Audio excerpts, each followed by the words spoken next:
Nous irons tous au paradis. C'est une réponse qu'on obtient parfois de la part des croyants en réponse à un questionnement assez classique. Comment est-ce qu'on pourrait être parfaitement heureux au paradis tout en voyant d'autres humains qui souffrent en enfer ? Alors, on ira tous au paradis, c'est une position assez minoritaire, et est-ce que ça semble régler le problème ?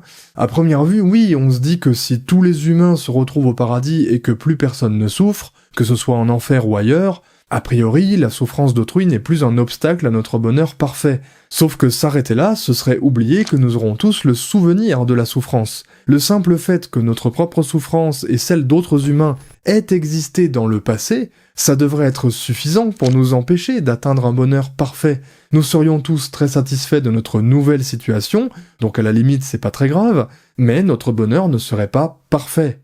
Même si on est au paradis, et même si Dieu avait une bonne raison de laisser la souffrance exister, le fait que la souffrance ait été une réalité subjective vécue par autant d'individus dans le passé, quand on regarde en arrière, ça devrait être au moins un peu dérangeant.